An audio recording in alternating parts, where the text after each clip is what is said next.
Felicitas Macgilchrist. I'm based in Germany. I head the Media Transformation Department at the Georg-Eckert-Institut for International Textbook Research in Braunschweig, and I'm a Professor of Media Research at the University of Göttingen.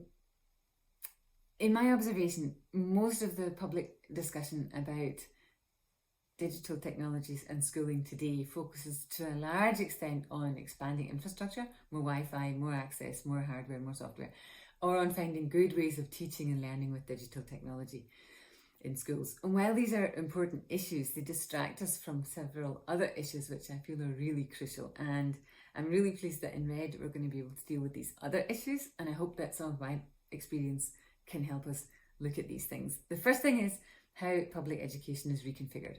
In the last few years, I've had a few projects looking at classroom practices of using technology in schools, and we're especially looking at really small micro moments, these little things, interactions between teachers and students, which look like they're quite banal and not so important, but that speak to really broad issues of what kind of knowledge counts as important, how power hierarchies are enacted, and what kinds of ways of living are valued as we go into the future, and how people interact with one another. That's one thing. The second thing is, when we talk about digital technology, we're not just talking about hardware and software, we're talking about data. And we've been looking a little bit at learning analytics, predictive analytics, to see how the kind of data are used to profile students, to predict students' pathways to success, or to predict their risk. And this, of course, closes off certain pathways for certain students, which means it's intimately tied up with relations of inequality and reproducing inequality to a large extent. But also I've been reading more about design justice, ethical edtech, data justice, data activism, because there are ways in which these data are being used to shift entrenched forms of inequality and produce more equitable forms of education. The third thing which is really important is the global perspective. A lot of the discussion today is still focused on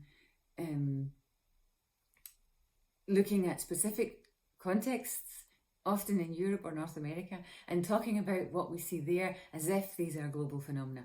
But we don't yet really know if these are really global phenomena. So I'm really pleased in this project that we have a great team from different regions across the world, so we can look which phenomena do we see really in all the schools, all the different kinds of schools, all the different regions, all the different countries. So we can see these are definitely global phenomena, something global is happening here. But also, where can we see local appropriations of corporate technologies, or also local indie technologies which are being designed and being implemented in specific ways in these different contexts? To be able to talk about that, I think is really important. Maybe one more thing I bring into the RED project is a focus on storytelling, on ethnography and generative critique.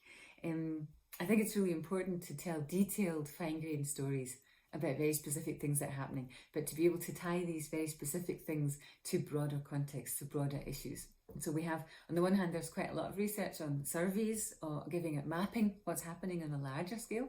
Now we need the stories to connect to the people behind these survey data. Generative critique is important to me because it's a way of finding practices which are more equitable, or which students and teachers do find positive, but not to understand these as best practices, which can be extracted from one context and used in a different context, but to use these practices where things are going well, where the students feel appreciated, where the students bring themselves in, where equitable practices are being enacted, and to say, okay, to interrogate these for what they say about broader relations of inequality, and to what they say about patterns of shifting these entrenched practices. I've been lucky to work with great practitioners in Germany and with policymakers in Germany and in Europe. So I'm really looking forward to being able to share the insights we generate from this project within the academic community, but also out with the academic community, with different stakeholders who are interested in finding new ways to design other forms of education for the future. And that's it from me. Thank you.